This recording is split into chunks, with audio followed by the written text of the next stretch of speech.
Well, it looks like the runaway media is at it again, circling the wagons over January 6th. So there's an article at the AP. This came out yesterday. Saw this at ABC News' site. Saw a blurb about it, I think at Federal News, some site like that, some no-name site.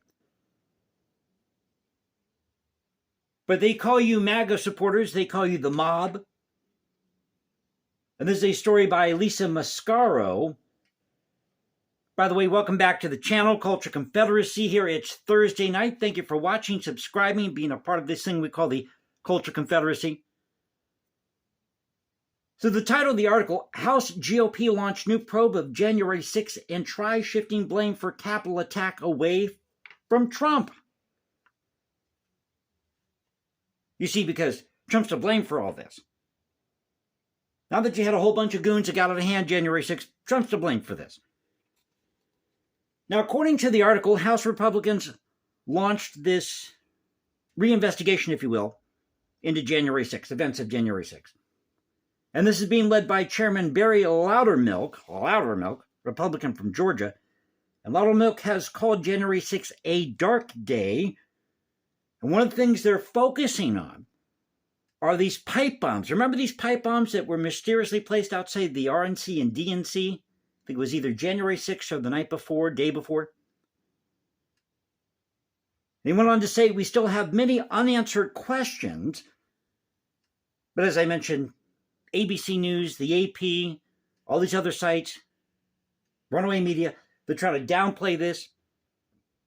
This is all just to shift blame away from Trump.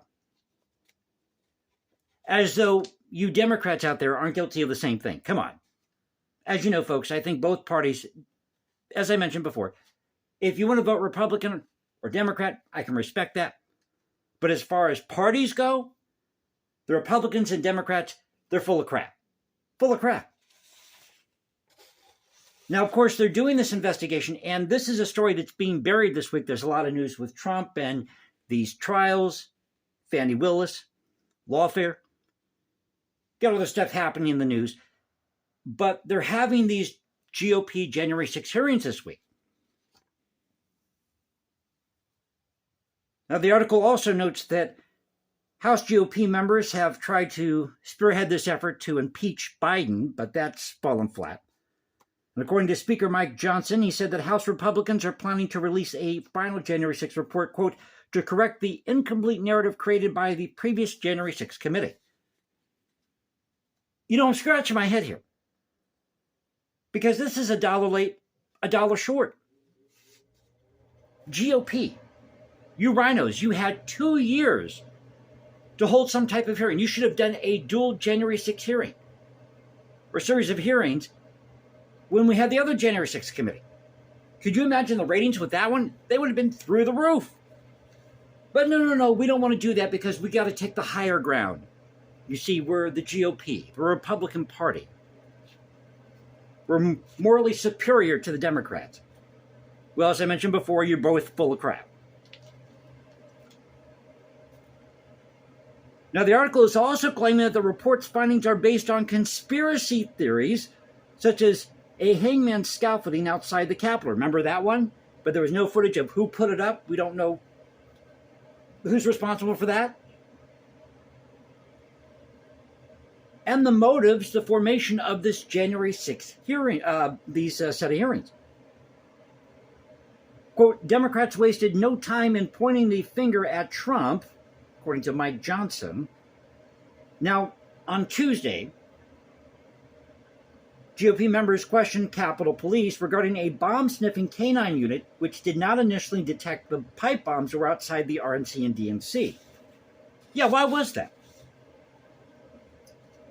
I mean, if this was a true insurrection, true rebellion, people were trying to overthrow the government, why weren't you people in D.C. on this? Come on now. Who do you think you're fooling? The panel also grilled Capitol Police Assistant Chief Sean Gallagher, who called the scene on January 6 chaotic. He didn't shy away from the fact that there were missteps. You think, Mr. Gallagher? He said that officers had suffered injuries, and the reports of a pickup truck loaded with Molotov cocktails, machetes, rifles, handguns, and ammunition parked nearby. So there just happened to be this truck parked nearby. We don't know how it got there. Somebody just snapped their fingers and poof, it was there. A truck full of Molotov cocktails, rifles, shotguns, ammunition, anti-U.S. slogans, but we don't know how it got there. Is that a rifle in your back seat, or are you just happy to see me? Meet me for lunch later. I'm having fun, folks. I'm having fun. Another one-take video, so thanks for bearing with me as we tread through this. Now, the article labels MAGA supporters as a mob and claims that 5 people died January 6th, but the only person who actually died January 6th, now you may have had people, Sicknick, was that his name? Turned out he was a Trump supporter too. But he died from like a stroke or something the day after. No, he did not get bashed in the head with a fire extinguisher, MSNBC. But the only person who died on January 6th, pardon me, was Ashley Babbitt, a Trump supporter who was shot by a Capitol Police officer and died. That's all true, YouTube. We have the footage. We have the footage. So apparently the only Democrat on this GOP January 6th committee is Representative Norma Torres. She's a former NYC, former 911 dispatcher. Try to read my notes here. And she's skeptical of this investigation by the GOP,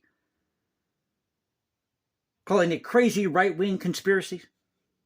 Well, I have some questions myself about what happened January 6th. In fact, we could be like Ken Burns and do a whole 20-part series here on the channel about January 6th. I mean, how many ways can you slice this? Now, something that did come out of this is very interesting. Something that came out of this hearing, I believe Tuesday, was a transcript of the limo driver. Remember this incident where they said that Trump grabbed some guy by the neck, what was it, in the Beast, in the SUV, tried to grab the steering wheel because he wanted to go back to the Capitol and be with his people and be part of the insurrection.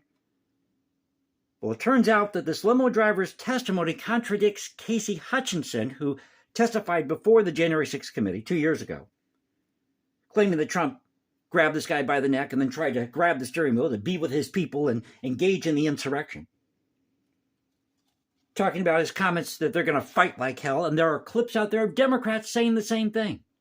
Democrats have said the same thing. What were they saying during 2020 with all these riots? In Minneapolis, Chicago, LA, wherever the riot was, go back and look at the clips of what they were saying. Didn't they bomb that church or light a church on fire in D.C.?